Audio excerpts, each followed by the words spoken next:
अनुसार चलेंगे तो ठीक है, और उससे ज्यादा मांग करेंगे तो उसकी पूर्ति होगी नहीं। तो आप चाहे भगवान को कोसो चाहे अपने को कोसो, उससे कोई लाभ होने वाला है नहीं। इसीलिए विवेक की जरूरत है, ज्ञान की जरूरत है।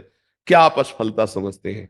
आपको बोलना सिखाया, आपके कान है, कितनी सामग्री आपको भगवान ने दी, सफलता ही सफलता है। और आप हमको कोई ऐसे तो दिखाई नहीं दे रहे कि आप फटे पुराने कपड़े पहनो, किसका प्रश्न है? हाँ, तो आप भगवान को या अपने को क्यों निराश शब्दों में ला रहे हैं? आप आगे से आगे कामनाएं, आवश्यकताएं सबकी भगवान पूर्ण कर रहे हैं कर्म के अनुसार।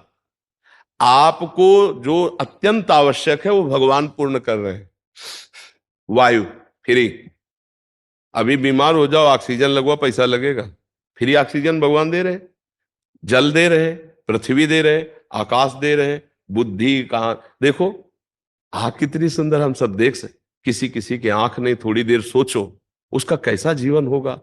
कोई बोल नहीं पा रहा, कोई सुन नहीं पा रहा, कोई तीनों से रहित है, ना बोल पा रहा ना सुन पा रहा, अब उसका जीवन कैसा है? आप कभी भगवान को धन्यवाद दीजिए कि आपको कितना सुंदर जीवन दिया है और आप खा पी रहे हैं। आपने कभी वो गरीबी देखी है जिसके लिए आप कोसने के शब्द में बोले? वो गरीबी देखी है? आप तो बहुत ऐसा लग रहे हैं कि अच्छे घर से हैं। तो आप ऐसा क्यों बोले? नहीं, आप ऐसा बोले क्यों? आपने अपनी वासना को इतना क्यों बढ़ा दिया? आप ऐसी इच्छाएं क्यों कर रहे हैं कि जो आपके पास पावर नहीं है उससे ज्यादा आप कर रहे हैं? आप नाम जप कीजिए, आप तपस्या बढ़ाइए, आप सत्कर्म बढ़ाइए, उसके अनुसार आपको लाभ मिलेगा। यहां संसार में कुछ फ्री नहीं है। अगर कोई राष्ट्रपति बनी बैठी तो तपस्या की है, कोई यहाँ फ्री नहीं है। अगर कोई अरब अरबों रुपया में खेल रहा है तो उसने दान किया है, पुण्य किया है, तपस्या की तो है। अब पाप कर रहा है तो उसका परिणाम आएगा, सब नष्ट होगा। लेकिन पूर्व में उसने किया है, उसका फल उसको मिल रहा है। यहाँ यहाँ एक पैसा भी फ्री नहीं है, हमारे कर्म के अनुसार ही हमें मिलता है, हमारे कर्म के अनुसार ही जाता है। अब वर्तमान में तुम्हारी खेती क्या है?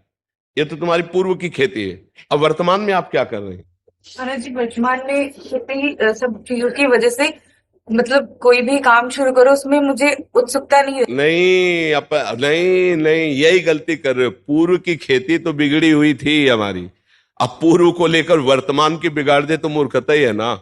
वर्तमान की खेती चकाचक करो, उत्साह संपन्न, मदीर्घ सूत्रम क्रिया विधिज्ञम व्यसने सुशक्तम सूरम कृतज्ञम दृढ़ सौहृदं च लक्ष्मी स्वयं याति निवास है। तो ऐसे थोड़ी है। उत्साह से संपन्न रहो, हर सफलता को प्राप्त करने के अंदर और असफलता को रौंदते जाओ। एक बार असफल होंगे, दो बार असफल होंगे, तीन बार असफल होंगे, चौथी बार मुझे ज्ञान हो जाएगा मैं क्यों असफल हो रहा हूं, और उसमें निकल जाएंगे। ऐसा नहीं कि किसी के भाग्य में इतने लिखा है कि हर बार असफल होता ही चला जाए, ऐसा कभी हम नहीं मान सकते।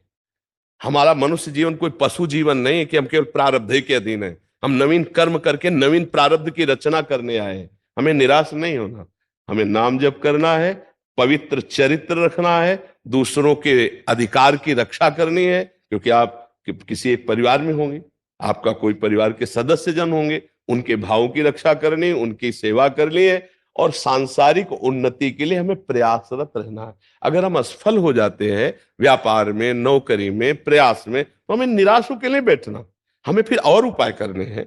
किसी न किसी दिन सफलता हाथ लगी जाएगी। ऐसा नहीं है कि हम असफल होते ही चले जाएं। हम आपको एक शास्त्रीय दृष्टांत देते हैं। विद्यारण्य नाम के एक बहुत बड़े सन्यासी हुए हैं। वो गरीब ब्राह्मण के घर पैदा हुए थे, तो माता पिता के पोषण के लिए उनके पास व्यवस्था नहीं थी। तो वो चूंकि ब्राह्मणत्व में थे तो उन्होंने संतों का संग किया था, तो गायत्री अनुष्ठान किया। 24 लाख गायत्री का एक पुरस्चरण होता है। उन्होंने एक पुरस्चरण का अनुष्ठान पवित्रता से, गायत्री अनुष्ठान माता गायत्री का